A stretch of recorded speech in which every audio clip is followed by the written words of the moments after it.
Ever been so good at your job that it made someone powerful nervous? I was someone you'd refer to as the quiet one. You know, the person who keeps their head down, works late, never complains.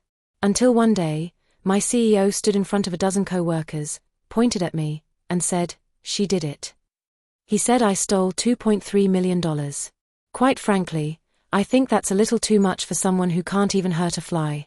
$2.3 million theft accusation is insane. I've always known my boss wasn't a fan of me, he was just using me, and as long as I wanted to get paid, I had to get used to being used. But here's the thing, while he was busy running the company, I was saving every email, every request to fix this for me he thought I'd forget. By the time the FBI showed up, I didn't just have evidence. I had receipts and a plan. Before we get into more details of this story, please subscribe to this channel, and give this story a thumbs up. Alright, so where were we? It takes exactly 3 seconds for your life to fall apart. I counted. 1. The conference room door slammed open. 2. 12 heads snapped toward our CEO's red face. 3. His finger jabbed at me as he said the words I'll never forget. "It's always the quiet ones." My cheeks burned. Every colleague at that table turned to stare. 24 eyes pierced through me like needles. Faces I'd laughed with, faces that once smiled at me, morphed into something hard and suspicious. That's when I knew. Being good at your job means nothing when someone powerful needs a scapegoat. I'm Margot Levine, I'm 33, and this is what happened the day everything changed at Helix Dynamics. I still can't believe I'm telling this. But every time I do, it feels like the weight on my chest gets a little lighter. I'd worked there 4 years. First to arrive, last to leave. I'd heard the thank you, Margot S., the what would we do without you S. But all it took was 3 seconds, and suddenly, I was poison. Our CEO, Richard Blackwell, everyone called him Rick, but I couldn't bring myself to, stood at the head of the table. His temples were throbbing. Behind him, a spreadsheet glowed on the projector screen, showing a big, glaring red number. $2,367,412. "Someone in this room is stealing from my company," he said. His voice dropped to that dangerous quiet tone people like him use right before they destroy you. "We've got a discrepancy. Over 2 million. And I want answers." We just sat there. Frozen. There was Devon from marketing with his ever-loose tie. Amora from client relations, just back from maternity leave. Terrence, our quiet tech guy who fixed everything. Lucia, our office manager, who always seemed to know everyone's secrets. All of us were on the special projects team. We handled sensitive accounts, big clients. I was the financial compliance specialist. My whole job was making sure money moved the way it should. No shortcuts. No shady stuff. The irony wasn't lost on anyone. "Financial irregularities have been happening for 8 months, Richard continued, pacing now. Clever ones. Almost undetectable. But our auditors found the pattern." My stomach twisted. 8 months ago, that was when Richard had personally moved me to this team. He slammed a folder down on the table. $2.3 million siphoned. Dozens of microtransactions. All of them approved from this room. His eyes locked onto mine. By someone who thought they were smarter than me. I felt a drop of sweat trail down my spine. He stepped toward me. "Margot here is our numbers person. Always quiet. Always watching. Always documenting." He spat that word like venom. "It's always the quiet ones who think they won't get caught." My mouth opened. Nothing came out. I'd spent my whole life being the reliable one. The careful one. The one who triple-checked everything. Now, I was being painted as a criminal. "Yes, sir," I finally managed. My voice sounded small, shaky. "There must be some mistake." He laughed.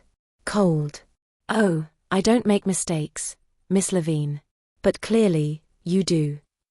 He looked around the room. "The authorities have already been contacted. They'll be here within the hour." Everything spun. "Police? Check her computer," someone whispered. I think it was Dominic, our team lead. "Already did," Richard replied. "Found plenty." And that's when it hit me. This wasn't a discovery. It was a setup. An execution. You know that moment where fear turns into something else? When you suddenly go still inside, because you've hit bottom, and now you can see everything clearly. That's where I was. My hands stopped shaking. I reached for my phone. Sir, I said, voice steady now, calm. You might want to see this. Richard narrowed his eyes. A confession? How thoughtful. Not exactly. I handed him my phone. On screen, a video. His face changed as he watched. First confusion. Then disbelief. Then, fear. See, 10 months ago, before I joined this team, I'd noticed some weird stuff in our transaction logs. Small things, but they didn't add up. I flagged it. My old manager brushed me off. So I started documenting. Screenshots. Meeting recordings. Before and after versions of altered files. Not because I thought it was fraud, but because I was tired of being ignored. When Richard moved me to special projects, I kept going. Out of habit. 6 times he'd personally told me to just client billing records. Each time with a reason, accounting error, client concern, fixing a discrepancy. Each time, I did what I was told, but I saved the originals. 3 weeks ago, the pattern finally clicked. I had 10 months of receipts. And they all pointed to one person. You recorded our meetings. Richard whispered. One-party consent state, I said. And I have a lot more than recordings. The room went silent. These are confidential business matters, he snapped. You violated company policy. That's what you care about. I said. Not the fraud? Not the fact you were about to let me take the fall. He straightened his tie. Everyone out. Except Margot. Nobody moved. I think we should stay, Dominic said. His eyes met mine. Something in his face had changed, maybe respect, maybe shame. Richard's phone buzzed. He glanced down, and went pale. This meeting is over, he muttered. We'll discuss this privately, Margot. No, I said. And surprised myself. We won't. Everything in that folder? Backed up. 3 places. One of them? My lawyer. You've got 20 minutes until the actual authorities arrive, I said. The ones I called. This morning. You stupid bye. Don't, Lucia snapped. She has enough to bury you already. The next 20 minutes were a blur. Richard locked himself in his office. Security showed up. People whispered. I sat at the conference table, shaking so badly I had to hold the chair to stay upright. I'd followed every rule. Never jaywalked. Filed taxes early. Kept receipts. And here I was, choosing between being a scapegoat or standing up to the most powerful man I knew. Then the FBI walked in. Yes. Actual FBI. Turns out Richard's shady dealings crossed state lines. I gave them my phone. 10 months of records. You've been collecting this for how long? One of them asked.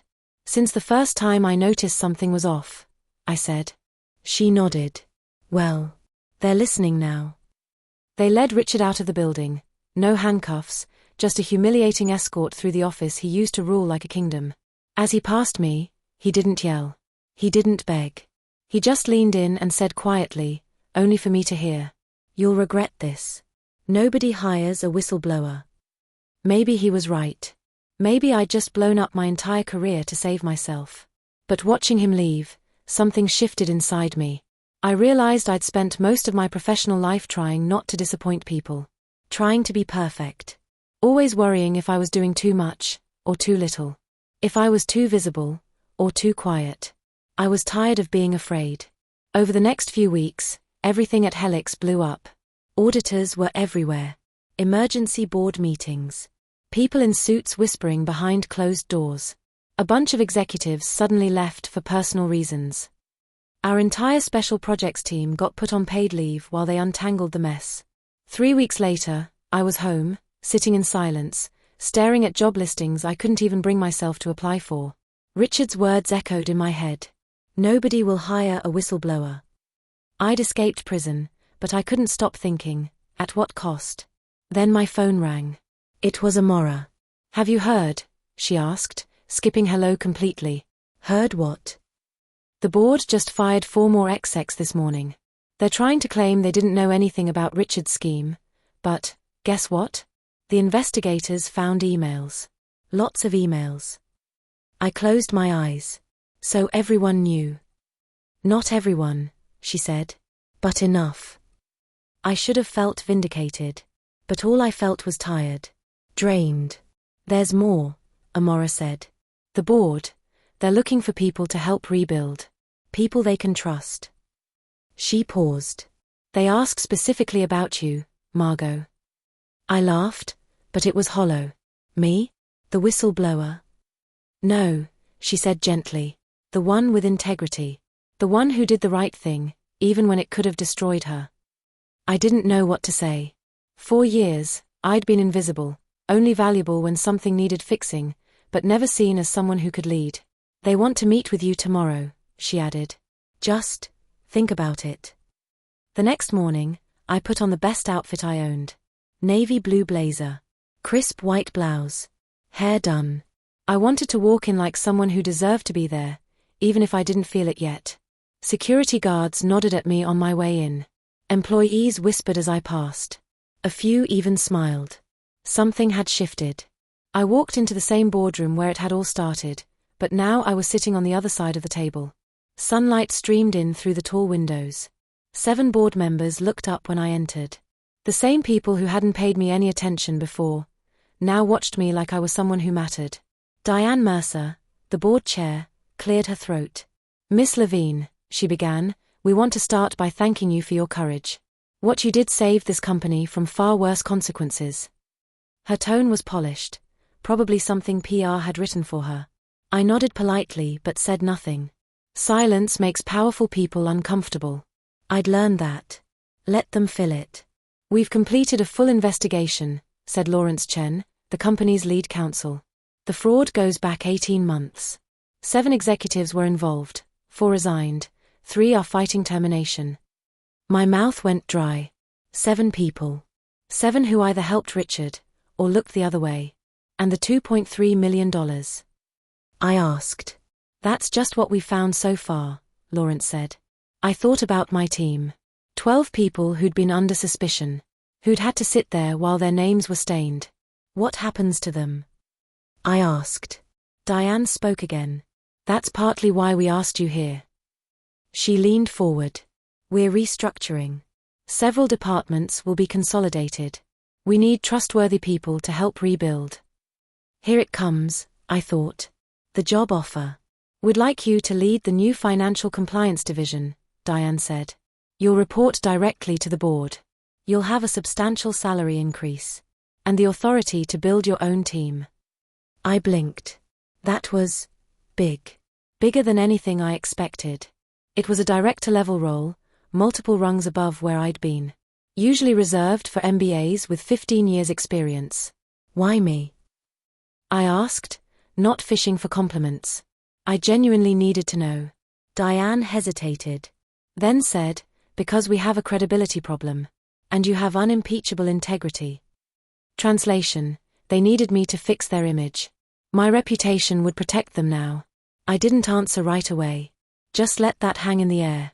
What if I say no? I asked. We'd understand, Lawrence said smoothly.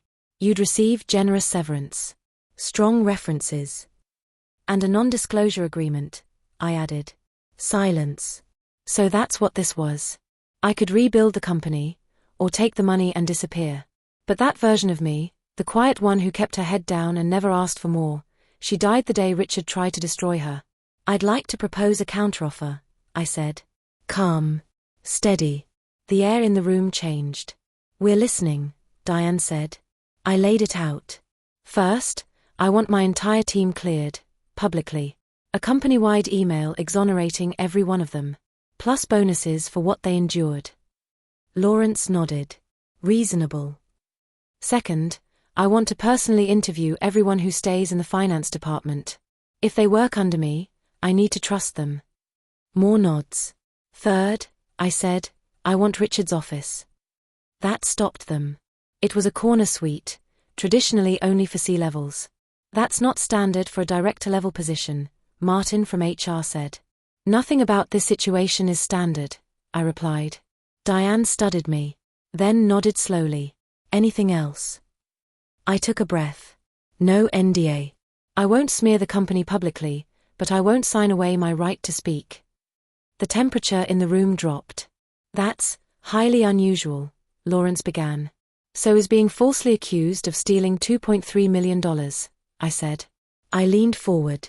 I didn't ask to be here. But now that I'm not just walking into something new. I need to know I'm walking into something better. They asked everyone to step out, except Diane and Lawrence. For the next 45 minutes, we negotiated. By the time I walked out of that boardroom, I had everything in writing. And for the first time in a long time, I felt respected. The next day, I stepped into Richard's old office. But this time, it wasn't his anymore. It was mine. And I'd be lying if I said it didn't feel surreal. I ran my fingers across the sleek, heavy desk where he once sat, where he plotted, where he pointed that finger at me like I was disposable. And I just stood there, thinking about power. How it changes people. How it corrupts. And how much I never wanted to become anything like him. Then there was a knock. Lucia peeked her head in, holding a tiny plant in both hands. Office warming gift, she said, setting it on the desk. It's hard to kill, even if you forget to water it. Like your career, apparently. I actually laughed. For the first time in weeks, it was a real laugh. Not polite. Not forced. Have you heard from the others? I asked. She nodded. Everyone's being called in for meetings today. Lots of whispers. Lots of changes. About you, too. She looked at me for a second, trying to read my face. So, it's true? You're running things now? Not the whole company, I said. Just a department. I paused. But I'd like you to be my second in command. Her eyes widened. Me? Margot, I'm office management. Not finance. You're organized. You see everything. And you stood up for me that day when no one else did, I told her. I need people I can trust. She didn't say anything. Just nodded slowly, blinking like she might cry. I got it. I felt the same way. That first week, I met with every single person on our old team. Then dozens more in finance and accounting. I hired Terrence to build custom internal security systems, because he was quiet, brilliant, and had never let anything slip past him. I brought Amora in to handle external communications. She had a calm that made people feel safe, and a spine that didn't bend under pressure. Even Dominic, the same guy who'd whispered check her computer, sat across from me, eyes filled with guilt. He apologized. Genuinely. I believed him. And he earned his way back onto the team. Only Devon turned me down. I'm sorry, Margot, he said. This place is tainted now. I've taken something else. I nodded. I understand. Not everyone wants to rebuild ruins. And that's okay. The work that followed was harder than anything I'd ever done. 16-hour days became normal. We kept digging into the financials. And what we found? Richard's fraud was bigger than we thought. Tentacles spread all through the company. Every new discovery made my chest ache with a mix of rage and relief. How close I'd come to being blamed for all of this. 3 months in, I got a text from an unknown number. You think you've won. Enjoy it while it lasts. I didn't need to guess. I showed the message to Lawrence. We'll handle this, he said firmly. Richard's under investigation by 3 different agencies. If anything, this will only make it worse for him. But that night, I barely slept. My eyes darted to every sound. My heart pounded at every phone buzz. He used to be the most powerful man I knew. What if he still had friends in high places? What if this was just the beginning? The next morning, with barely any sleep and dark circles under my eyes, I walked into the office and my phone buzzed again. But this time, it wasn't him. It was a news alert. Former Helix Dynamics CEO Richard Blackwell arrested on multiple fraud charges. I tapped it open. There was his mugshot. Unshaven. Hollow-eyed. Nothing like the man who once stormed into a boardroom and called me a criminal. Turns out, this wasn't his first time. The FBI found evidence of similar fraud at 2 previous companies. This was just the first time someone held him accountable. Later that evening, as I was leaving the office, I stepped into the elevator and Diane was already inside. I assume you've seen the news, she said. I nodded. They want you to testify, she added. The prosecutors. My stomach flipped. The idea of walking into a courtroom and seeing him again, of reliving everything, being on the stand, under oath, under pressure, it made me feel sick. Do I have a choice? I asked. Legally, yes. Practically. She didn't finish the sentence. But I got it. If I refused, the whole case would wobble. The foundation of what we'd rebuilt would start to crack. And I'd be handing him power all over again. The hearing was set for Tuesday morning in early December. The night before, Lawrence sat with me in my office, helping me go over my statement. Just tell the truth, he said. That's all you need to do. Still, I barely slept. The next morning, I wore the grey suit I always saved for big meetings. It felt like armor. I had a neatly labeled folder of evidence and notes, my shield. Then I saw him. Richard sat by his lawyer, wearing a suit that didn't fit. He'd lost weight. His face was pale and drawn. And when he saw me, his expression changed, quickly. Blankness became rage in a split second. But something had changed in me too. I wasn't afraid. I walked right past him and took the stand. My voice didn't shake. I told the story as clearly as I could. I showed the pattern of transactions, the hidden approvals, the late-night requests, the records I'd backed up. His lawyer tried to twist the narrative. Isn't it convenient, he said, that you now hold a director-level position after accusing Mr. Blackwell? There's nothing convenient about this, I replied. I lost friends. I have anxiety attacks. I still check my locks 3 times before bed. I looked him in the eye. I didn't want any of this. But I didn't have a choice. It was either speak up, or go to prison for something I didn't do. When it was over, I walked out of the courtroom and past Richard without a glance. Outside, reporters swarmed. Miss Levine, how does it feel to take down your former boss? Do you consider yourself a hero? I didn't answer. Because it wasn't about revenge. Or heroism. It was about surviving. 6 months after that awful boardroom ambush, Richard pled guilty. The charges were made public. All of it. Turns out, the $2.3 million was just a piece of the puzzle. He'd been embezzling funds to cover personal gambling debts, building elaborate cover-ups, and was even preparing to flee the country when it all started unraveling. He got 8 years in federal prison. Helix Dynamics survived, but it changed. We lost clients at first.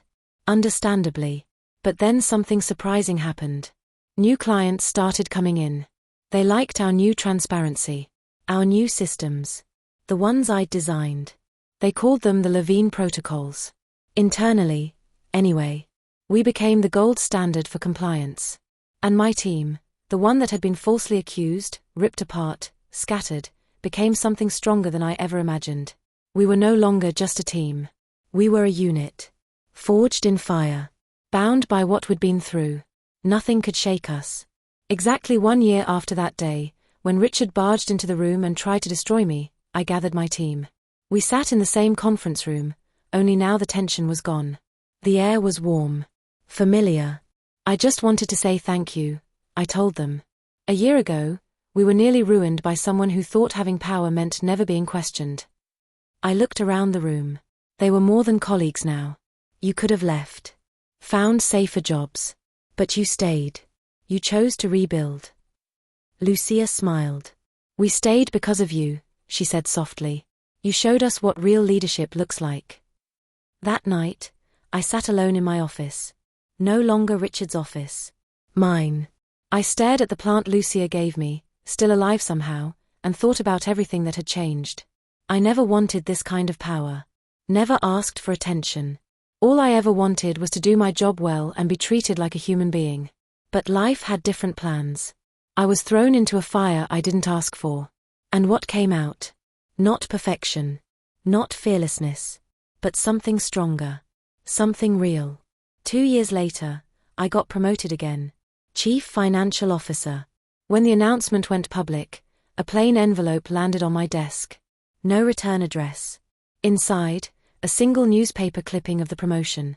And one handwritten line, in a sharp, familiar script. Congratulations. You won. I didn't respond. Because some victories don't need a reply. Is my story unique? Maybe not. Corporate fraud happens every day. Whistleblowers get punished. Power protects itself. That's the way things usually go. What's rare is surviving it. What's rare is getting to tell the story at all. I found my voice, right when it mattered most. And I finally learned the difference between being quiet and being silenced. So if you're watching this, and something in my story feels familiar, if you're the quiet one and the careful one, just know this. Your attention to detail isn't overthinking. Your caution isn't weakness. And your documentation? It might save your life one day. And if you're the Richard in someone's story, the one using power to crush the people below you, thinking you'll never get caught, we see you. We're watching. Always.